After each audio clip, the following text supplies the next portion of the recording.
কি মুশকিল, এখনো বুড়োর দেখা নেই। আর যে আলো না জ্বাললে চলে না। আচমকা বাহির থেকে একটা কুকুর তার স্বরে চিৎকার করে উঠল। সে যে কি মর্মন্তদ, অথচ বীভৎস চিৎকার, ভাষায় তা বোঝানো যাবে না। জানলার কাছে গিয়ে দেখি ইঁদারার উঁচু পাড়ের উপরে একটা কুকুরের অস্পষ্ট মূর্তি। আকাশের দিকে মুখ তুলে সে এমন একটানা আর্তনাদ করছিল যে কেঁপে কেঁপে উঠছিল চারিদিক। সেই বিশ্রী ক্রন্দনের অপার্থিবতায় আমার বুকটা কি এক অমঙ্গলের আশঙ্কায় ছেদ ছেদ করতে লাগলো। এমন সময়ে দড়াম করে ঘরের দরজাটা বন্ধ হয়ে গেল। ছুটে গিয়ে দরজা ধরে অনেক টানাটানি করলুম, কিন্তু কিছুতেই খুলতে পারলুম না। মহাক্রুদ্ধ হয়ে চিৎকার করে বললুম, কে দরজা বন্ধ করেছ? শিগগির খুলে দাও। আমার সঙ্গে চালাকি করো না, আমার কাছে বন্দুক আছে। কিন্তু দরজা খুলল না। আচম্বিতে ঘরের ভিতরে যেন তুষার বৃষ্টি শুরু হলো। হাড়ে হাড়ে জাগলো কাঁপুনি। এসব কি? আজ কি এখানে সম্ভব ও অসম্ভবের ব্যবধান ঘুচে গিয়েছে? প্রিয় শ্রোতা বন্ধুরা, গল্পের সন্ধ্যা চ্যানেলের আজকের নিবেদন একটি গা ছমছম করা ভূতের গল্প, ডাক বাংলো। গল্পের লেখক বিখ্যাত সাহিত্যিক শ্রী হেমেন্দ্র কুমার রায়। গল্পের সন্ধ্যা চ্যানেলে যে বিশেষ ভৌতিক পর্ব শুরু হয়েছে গত 6/2/26 তারিখ থেকে, আজ তার দ্বিতীয় কিস্তি। গল্পটি ভালো লাগলে লাইক, কমেন্ট ও শেয়ার করতে ভুলবেন না। আর হ্যাঁ, চ্যানেলে নতুন এলে অবশ্যই সাবস্ক্রাইব করে নেবেন। শুরু হচ্ছে আজকের গল্প, ডাক বাংলো। গল্প পাঠে ও অন্যান্য চরিত্রে আমি দীপ। পশ্চিমের ছোট শহর বিশুদ্ধ জলবায়ুর জন্য বিখ্যাত। কিছুদিন এইখানেই ডেরা পেতেছি। শহরের চারিপাশে নদী, পাহাড়, প্রান্তর ও অরণ্য প্রভৃতি কিছুরই অভাব নেই। একদিকে শহরের সুখ সুবিধা, আরেকদিকে প্রাকৃতিক সৌন্দর্য। কাজেই জায়গাটি হয়ে উঠেছিল লোভনীয়। পশ্চিম দিকে প্রান্তর, তার উপর দিয়ে মাইলখানেক গেলেই পাওয়া যায় দূর বিস্তারী অরণ্য। এর মুখে শোনা গেল বনের ভিতরে মাইল 2 অগ্রসর হলেই একটি বড় জলাশয়ের ধারে গিয়ে পড়া যায়। সেখানে নাকি জল ক্রীড়া করতে আসে বালি হাঁস ও আরও কোনো কোনো জাতের রসনারোচক পাখি। বালি হাঁসের মাংসে ভেন্ডালু বানালে বড়ই সুস্বাদু হয়। একে শীতকাল, তাই বনে আছে গাছের ছায়া, সুতরাং রোদের তাপে বিশেষ কষ্ট হবে না বুঝে একদিন দুপুরবেলাতেই পাখি মারা বন্দুক নিয়ে বেরিয়ে পড়ল। এখানকার বাসিন্দাদের মাইল সম্বন্ধে ধারণা হচ্ছে বিদেশিদের পক্ষে বিপজ্জনক। জলাশয়ের দূরত্ব শুনেছিলুম মাত্র 2 মাইল, কিন্তু অন্তত 6 মাইল পথ পার হয়ে তবেই জলাশয়ের নাগাল পাওয়া গেল। কেবল জলাশয় নয়, প্রথম দৃষ্টিতেই এক ঝাঁক বুনো হাঁসও দেখতে পেলাম এবং তার দিকে তাক করে বন্দুকও ছুড়ল। কিন্তু তারা অনায়াসেই ছড়রা বৃষ্টিকে এড়িয়ে আকাশে বন্দুকের সীমানার বাইরে গিয়ে চক্র দিয়ে উড়তে লাগলো। আমি বোকার মতো ফ্যালফ্যাল করে তাকিয়ে রইলুম। হাঁসের একটা পালকও সংগ্রহ করতে পারলুম না। আমি নাছোড়বান্দা শিকারী, রাত্রে ভেন্ডালু খাওয়ার জন্য বদ্ধপরিকর। সুতরাং বহুক্ষণ ধরে চলল বুনো হাঁসের পেছনে ছুটাছুটি। কিন্তু হা হতস্মি, আজ ঘুম থেকে উঠে অজান্তে নিশ্চয়ই কারোর অপয়া মুখ দেখে ফেলেছি। শেষ পর্যন্ত একটা হাঁসও আমার ভেন্ডালুর উপকরণে পরিণত হতে রাজি হল না। বৈকাল, সূর্য হেলেছে পশ্চিমে। অরণ্যে বেলা শেষের অন্ধকার নামে তাড়াতাড়ি। এই বেলা বাড়িমুখ না হলে সমূহ বিপদের সম্ভাবনা। চটপট পা চালিয়ে দিলুম, কিন্তু আধ ঘন্টা ঘোরাঘুরির পরেই আবিষ্কার করলুম একটি প্রাঞ্জল করা প্রাঞ্জল সত্য। আমি পথ হারিয়েছি। অচেনা গভীর বনে সন্ধ্যার মুখে পথ হারানো যে কি ভয়ানক ব্যাপার, ভুক্তভোগী ছাড়া আর কেউ তা বুঝতে পারবেন না। অন্ধকার হওয়ার আগেই এক জায়গায় একজোড়া ভাল্লুকের দেখা পেয়ে আসন্ন বিপদের গুরুত্বটা আরও ভালো করে হৃদয়ঙ্গম করতে পারলুম। ভাল্লুকের উপর আলা হতে পারে, বনে এমন বদমেজাজি জানোয়ারও যে আছে সে বিষয়েও সন্দেহ নেই। আমার সম্বল তো একটা পাখি মারা বন্দুক মাত্র। ব্যস্ত হয়ে বহুক্ষণ ধরে দিকে দিকে ছোটাছুটি করবার পর অবশেষে মনে হলো, আমি এসেছি যখন, তখন পূর্ব দিক ছিল, তখন পূর্ব দিক ছাড়া আর কোনো দিকেই আমার যাওয়া উচিত নয়। পূর্ব দিকে মাইলখানেক পদচালনা করার পরে শহরের সন্ধান পেলুম না বটে, কিন্তু একটি রাস্তায় গিয়ে দাঁড়ালুম। সেখানে বালির ওপর গাড়ির চাকার দাগ দেখে বোঝা গেল এ পথে যখন যানবাহনের চলাচল আছে তখন লোকালয় পাওয়া যেতে পারে অনতি দূরেই। আরও খানিক এগুবার পরই পথের ধারে চোখে পড়ল একখানা ছোট একতলা বাড়ি। বাড়ির গড়ন দেখেই বুঝতে দেরি হলো না যে সেখানে হচ্ছে ডাকবাংলো।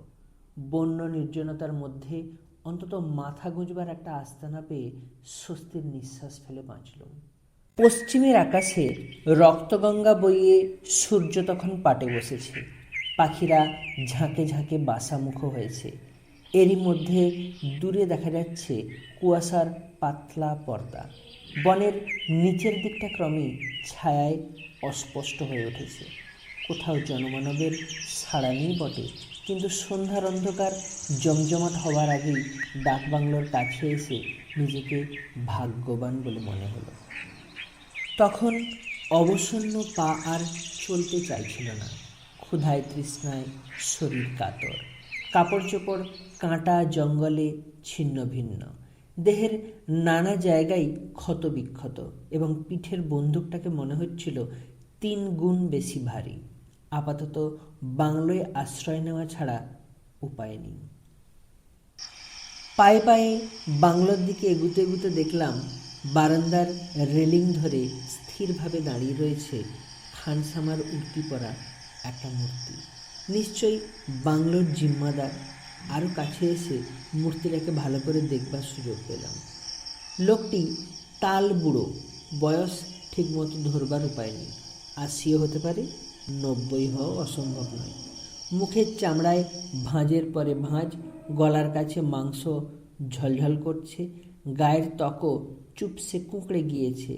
দেহখানা ছিলা পরানো ধনুকের মতো বাঁকা। হেঁট হয়ে নিজের মনেই সে যেন বিড়বিড় করে বকছিল। আমি কাছে গিয়ে দাঁড়িয়ে শুধালুম, ওহে বাপু, তুমি কি এখানকার খানসামা? সে কোনো জবাব দিলে না। 2 হাতে বারান্দার রেলিং ভর দিয়ে নিজের বাঁকা দেহখানা সোজা করে তুলে আমার মুখের উপরে দৃষ্টিপাত করলে। আমি চমকে উঠলুম।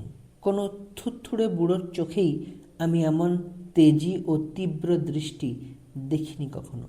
বললুম, আজ আমি বাংলোতেই থাকবো, তুমি সব ব্যবস্থা করে দাও।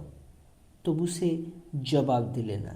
তার হাতে একগাছা লাঠি ছিল। সেই লাঠিটা মাটির উপরে সশব্দে ঠকঠকিয়ে সে ঠুকঠুক করে বাংলোর ভিতরে চলে গেল। আমিও তার পিছু পিছু।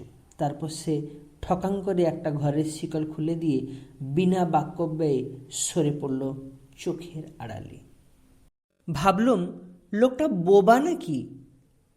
আরও একটা ব্যাপারও লক্ষ্য করলুম, লোকটার জামা কাপড় ভিজে সপ সপ করছে। এখানকার এই পাহাড়ে শীতের শেষবেলায় বুড়ো স্নান করেছে, কিন্তু উর্দি পরে কেউ কি স্নান করে? তবে কি দৈবগতিকে বুড়োর উর্দি ভিজে গিয়েছে?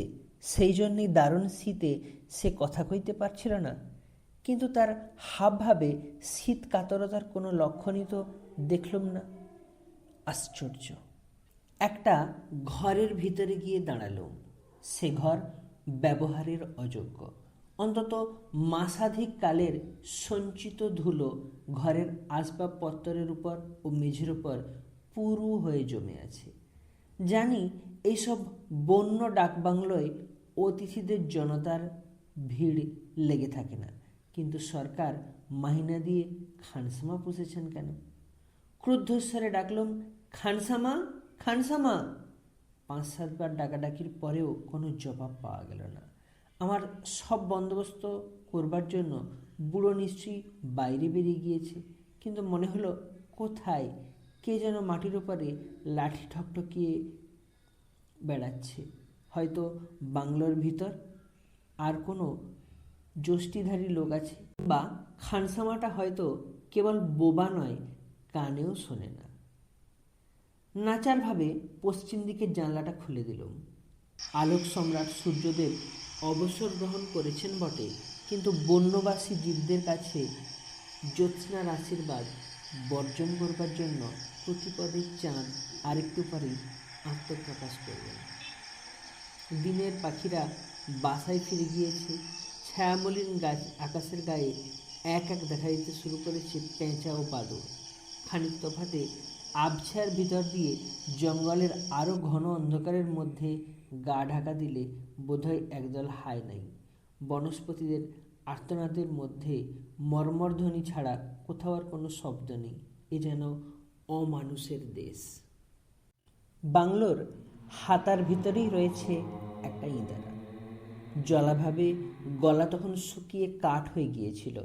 ইঁদারা দেখেই তৃষ্ণা যেন দ্বিগুণ হয়ে উঠল। অনুপস্থিত খানসামার মুখাপেক্ষা না করে নিজেই ঘর থেকে বেরিয়ে সাগ্রহে ছুটে গেলুম ইঁদারার কাছে। ইঁদারার পাশেই ছিল দড়ি বাঁধা বালতি। বালতিটা তুলে নিয়ে ইঁদারার গহ্বরে দৃষ্টিপাত করলুম এবং সঙ্গে সঙ্গে দারুণ আতঙ্কে বিদ্যুৎ স্তম্ভিতের মতো দাঁড়িয়ে পড়লুম। কোথাও কেউ নেই। নিজের দেহের কোনো জায়গাতেও কারোরই স্পর্শ অনুভব করলুম না।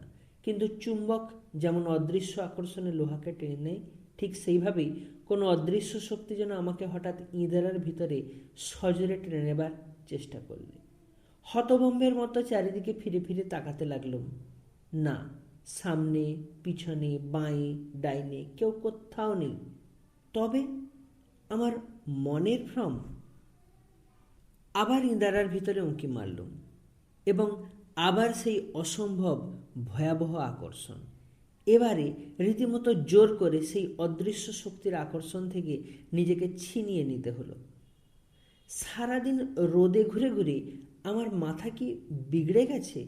আমি কি পাগল হয়ে যাচ্ছি? আর ইঁদারার কাছে দাঁড়াতে ভরসা হলো না। তৃষ্ণার কথা ভুলে দ্রুত পদে সোজা বাংলোর ভিতরে ফিরে এলাম। মনের ভুলে কে পাতালে প্রবেশ করতে চায়? বাহিরটা ঝাপসা হয়ে এসেছে। ঘরের ভিতরে ঘন হয়ে উঠেছে অন্ধকার। কি মুশকিল, এখনো বুড়োর দেখা নেই। আর যে আলো না জ্বাললে চলে না। আচমকা বাহির থেকে একটা কুকুর তার স্বরে চিৎকার করে উঠল। সে যে কি মর্মন্তদ অথচ বিভৎস চিৎকার, ভাষায় তা বোঝানো যাবে না। জানলার কাছে গিয়ে দেখি ইঁদারার উঁচু পাড়ের উপরে একটা কুকুরের অস্পষ্ট মূর্তি। আকাশের দিকে মুখ তুলে সে এমন একটানা আর্তনাদ করছিল যে কেঁপে কেঁপে উঠছিল চারিদিক। সেই বিশ্রী ক্রন্দনের অপার্থিবতায় আমার বুকটা কি এক অমঙ্গলের আশঙ্কায় ছেঁদ ছেঁদ করতে লাগলো। এমন সময়ে দড় করে ঘরের দরজাটা বন্ধ হয়ে গেল। ছুটে গিয়ে দরজা ধরে অনেক টানাটানি করলুম, কিন্তু কিছুতেই খুলতে পারলুম না। মহাক্রুদ্ধ হয়ে চিৎকার করে বললুম, কে দরজা বন্ধ করেছ? শিগগির খুলে দাও। আমার সঙ্গে চালাকি করো না, আমার কাছে বন্দুক আছে। কিন্তু দরজা খুলল না। আচম্বিতে ঘরের ভিতরে যেন তুষার বৃষ্টি শুরু হলো। হাড়ে হাড়ে জাগলো কাঁপুনি। এসব কি? আজ কি এখানে সম্ভব ও অসম্ভবের ব্যবধান ঘুচে গিয়েছে? এইবারে ভয় যে পেলুম তা অস্বীকার করতে পারবো না। ঘর তখন অন্ধকার। একটুখানি আলোর আভাস ছিল কেবল জানলার কাছে। শিউরতে শিউরতে পায়ে পায়ে জানলার দিকে এগিয়ে গেল। বাইরে কুকুরটা তখনও পরিত্রাহী চিৎকার করছে। সহসা ঘরের এক কোণ থেকে ক্ষণক্ষণে গলায় কে খিলখিল করে হেসে উঠল এবং তারপরেই শুনলুম মাটির ওপরে লাঠি ঠকঠকিয়ে কে যেন এগিয়ে আসছে আমার দিকেই। ভাগ্যে বাংলোর জানলাটা ছিল গড়াধীন। মারলুম আমি বাইরে লাফ। সঙ্গে সঙ্গে ইঁদারার পাড়ের ওপর থেকে কুকুরের ঝাপসা মূর্তিটাও নিচের দিকে ঝাঁপিয়ে পড়ে আমার দিকে আসতে লাগলো। তার দুই চক্ষে জ্বলছে দুটো আগুনের গুলি এবং তার কণ্ঠে জাগছে তেমনি ক্ষুধিত আর্তচিৎকার। দিকবিদিক জ্ঞান হারিয়ে বনপথের ওপর দিয়ে আমি প্রাণপণে ছুটতে লাগলাম। পরে শহরের এক পশ্চিমা বিশেষজ্ঞের মুখে শোনা গেল, মাস কয়েক আগে ওই ডাকবাংলোর খানসামা দৈব দুর্বিপাকে ইঁদারার জলে পড়ে যায় এবং সঙ্গে সঙ্গে তার প্রভুভক্ত কুকুরটাও জলে ঝাঁপ দেয়। তাদের কেউ বাঁচেনি। সেই থেকে ওই ডাকবাংলোর বদনাম হয়েছে। ওখানে ভয়ে আর কেউ বাস করে না। কিন্তু এসব হচ্ছে বাজে কথা।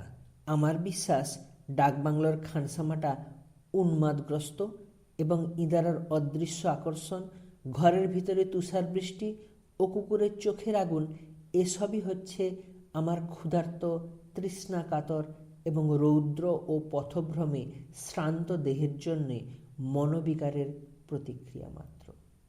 তবে আমার ধারণাটা সত্য কিনা পরীক্ষা করবার জন্যে আর কোনো দিন ঘটনাস্থলে যাওয়া হয়নি বটে। এতক্ষণ আপনারা শুনছিলেন একটি গা ছমছম করা ভূতের গল্প, ডাক বাংলো। গল্পের সন্ধ্যা চ্যানেলের বিশেষ ভৌতিক পর্ব আপনাদের কেমন লাগছে অবশ্যই কমেন্ট করে জানান। আজকের মতো বিদায়। ভালো থাকুন, সুস্থ থাকুন। গল্পের সন্ধ্যা হোক আপনার অবসর সময়ের বন্ধু। শুভ সন্ধ্যা।